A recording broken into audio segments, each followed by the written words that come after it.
people, it's me, Anja. Welcome back to my channel. So with this self-isolation, social distancing going on, I've been reading a lot of books. So this is my recent reads video, as you already know by the title. But anyway, the first book that I most recently read is called Harley in the Skye, written by Akemi Bowman, who's an underrated YA contemporary book. Harley in the Skye, I read the day it came out. I've only been self-isolated since the 12th of March, and this book came out on the 10th. But anyway, also I apologize if there was a lot of noise. I don't know if you can tell. No, this way. I don't know if you can tell, but like the road is like right over there. Can you see it? It's like right there. That's the street. So obviously there are cars like speeding by all the time. Anyway, Harley in the Skye is about a young girl named Harley, obviously by the title, and she runs away to join the circus. So there's a nice like atmospheric circus background against her parents' wishes. So there's also like an angsty family drama as well as the atmospheric circus background and a little bit of romance as well. And it was just really well done. I rated this book 4 stars. Akemi Bowman always does an amazing job crafting the storyline and just bringing it to life. And it was angsty, and the romance was fluffy but not too angsty, and it was just so wonderful. Like chef's kiss. I wish I could do that chef's kiss thing that people can do, but I can't because I don't make it look cool. But anyway, it was so good. 4 stars. You should just read that book and the rest of Akemi's books. I think that she only likes contemporary standalones, so you're not obligated to read an entire series. The next book that I most recently read is called A Constellation of Look, written by Miranda Asebedo. I keep accidentally saying Asebedo because of Elizabeth Asebedo, but that's not the point. It's Asebedo. Anyway, this is a magical realism YA contemporary book about a girl named Trix, and all the women in her family have these talents. Talent is kind of a harsh word, since Trix's talent is that she can pull unsuspecting objects off of people, which is shoplifting, and obviously shoplifting. And when she is given a choice to either go to jail because she's a minor, or to either live with her long lost family in this really small town, I think it's called Roxhaw, Kansas. It's a really small town, and she chooses to go live with her family because obviously she doesn't want to go to jail. And I like this book more than I was expecting to because magical realism. I'm so sorry if you can hear the calls in the background. I'm outside and there's a street behind me because I'm in my neighborhood. I'm at home now. Yay! Home. I like that I'm home with my family. Don't get me wrong. I just miss school and all my friends. Anyway, A Constellation of Roses is magical realism, and I thought that the magical realism elements weren't too over the top, which was great because normally magical realism is a bit too much for me sometimes. Like it's hit or miss, and this book was a hit, which was great. And I wasn't expecting to like this book as much as I did because I DNF'd The Deepest Roots, which I think is Miranda's debut novel, because I lost interest in that book very quickly. And I really liked A Constellation of Roses. I rated it 3.5 stars. I like that it talks about family and kind of like found family, even though like Trix's family is obviously like her biological family, but she hasn't talked to them in like years, and like her mom took off, so she's always been like kind of on her own, but she's also like a minor, so like she needs that family legally. Does that make any sense? Basically, this book kind of reminded me of Fall from the Tree, but magical realism, except a little bit worse because I rated this book 3.5 stars and Fall from the Tree was 4 stars. Anyway, you should read this book. It was quite good.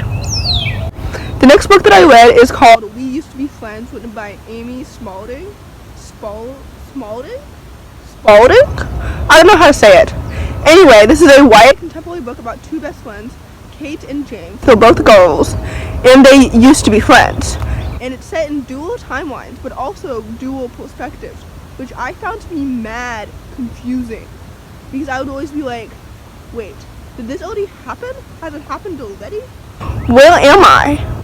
You know, and even though there was a timestamp at the beginning of each chapter, I kept getting lost in the format, which is why I only rated it 2.5 stars.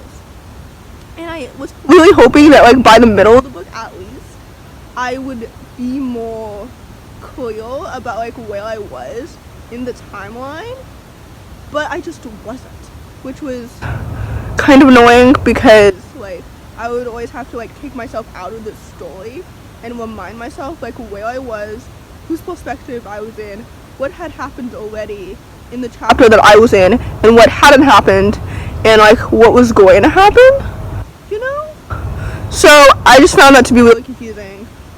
So I didn't really like that. I liked the concept in the idea, because I feel like authors don't write enough friendships where you used to be friends. I feel like people always write all these really, really close, compatible high school best friends who are close, and I feel like it's more realistic for best friends, especially in high school, to grow apart. And Kate and James grew apart at the end of their senior year, which I think is so realistic. I went through that, and, like, many other people did as well. So I like the concept of this way more than the execution. So the next book that I read is called Maybe He Just Likes You, written by Barbara D. This is about a 12-year-old girl named Mila, and it talks about sexual harassment and how her perpetrator is one of her classmates.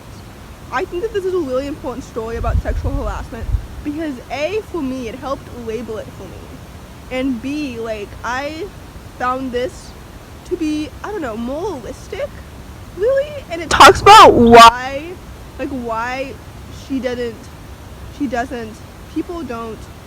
talks about why people don't report it right away. And I think that aspect is so important when you read stories about sexual harassment or sexual abuse or whatever, because that's what people always ask you. Like, why didn't you tell people?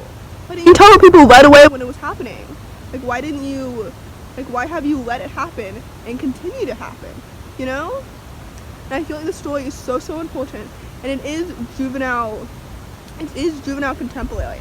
And I think that's another reason why it's so important, because, like, I don't know, like, I never learned about that when I was 12 years old. And I think that even though it's really scary and really, like, obviously it should not happen. It's scary, it's unsafe, it's kind of, like, invasive. It's not kind of invasive. Sexual harassment is invasive. And I think that maybe that's why I didn't learn about it when I was 12. But I think this is really important for the juvenile audience to just be aware of it and, like, learn how to take care of it. You know? Like, if there's one thing that I liked about this ending is that it was hopeful. Like, I'm assuming that this didn't happen again to Mila as, like, the story continued outside of the book, if that makes any sense. Basically, this book was really, really good, and it's really, really important, and I think that everybody should read it. The next book that I read is called Spellhacker, written by M.K. England. This is a fantasy YA book. I think it's categorized as fantasy. I'm not completely sure.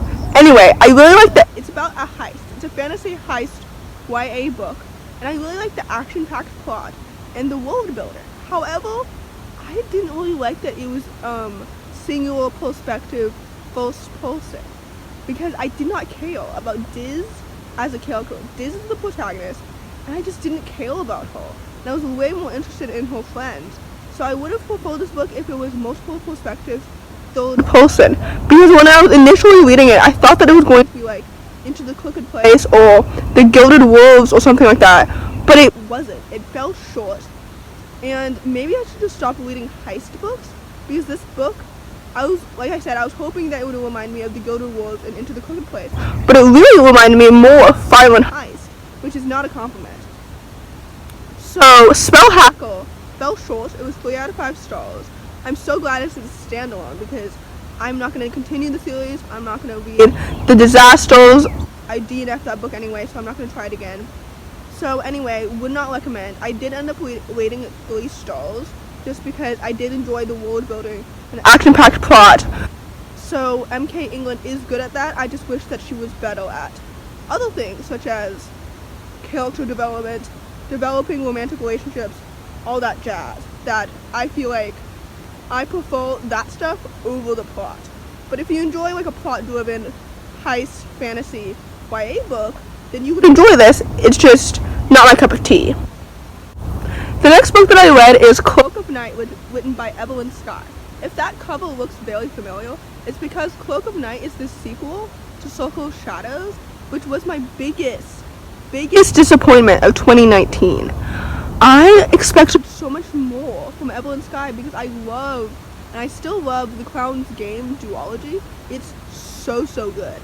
But Circle of Shadows was so not good. I mean, I rated it 3 stars, or maybe 3.5 stars, and I rated Cloak of Night also 3 stars, because I do appreciate Evelyn's world building, and like MK England, she's good at developing a plot. She is, and I probably would have said that Cloak of Night was a good runner-up sequel if Circle hadn't flopped so much, because Evelyn Skye did a good job with what she executed in the first book. You know, it was a good follow-up sequel. But I will say that Cloak of Night came out quietly, because Circle of Shadows was such a big disappointment for so many people, and Cloak of Night, I would say, deserves the lack of hype it received. Yeah. So, it just fell short. Like I said, I would say that Evelyn Skye did a good job with what she crafted in the first book, but it just wasn't its full potential. And I wish it had been, and I will continue to support Evelyn Skye. I do think that she's a really good author. It's just that these 2 books weren't her best. And, you know, we can't love them all. So, the last book that I read recently is called When My Name Was Keoko, written by Linda Sue Park. I'm very familiar with Linda Sue Park because I read a couple of her books when I was 9 or 10 or 11 years old in school, and she's a very good historical fiction author. Actually, I think that she only writes historical fiction. Anyway, When My Name Was Keoko is a historical fiction, juvenile fiction book, and it's about these 2 Korean siblings. Keoko, which is her Japanese name, and Sunhee is her Korean name, and it's set during World War II, and it talks about Sunhee and her brother. And at the beginning of the book, Sunhee is 10, and her brother is 13, and like I said, it's set during World War II, and they're both Korean, and it talks about how the Japanese, came in and made them change everything, such as their names. They have to learn Japanese now in school rather than Korean, and they have to count in Japanese now rather than Korean, and all this stuff. And I don't think I learned about this time period in school. Maybe it was just glossed over. I don't know. Basically, this book was quite good. I rated it 3.5 stars. It was, heartwarming and kind of sad at times, and it was short and sweet. For somebody who's no longer in the juvenile fiction audience, I didn't find it as sad as somebody who's a little bit younger. And I know that you're supposed to write for your audience, and Linda Sue Park definitely did that. But that's why I gave it a lower rating. I don't know why I keep doing this. I keep explaining why I give books a lower rating when I literally don't have to. I'm not obligated to do that, but I do anyway. And it's just unnecessary. Anyway, that book was quite good, and I would recommend it. I hope you enjoyed this video. If you did, give it a thumbs up. Comment down below if any of these books seemed interesting to you. I hope that some of them did. Obviously, the best book I read was Harley in the Sky. It was so good. The worst book that I read, I don't really know, because it was We Used to Be Friends. That's the worst book I read, because that is the only one that I rated 2.5 stars. The rest of them I rated 3 stars, 3.5 stars. Anyway, go read Harley in the Sky. It was really good. Don't read We Used to Be Friends. It was not good. Anyway, with all this social distancing going on, I hope to read a lot of books. So my March reading month, like I mentioned, started off great. It is still great. I hope that it continues to be great. So, yes. Thanks for watching. Goodbye.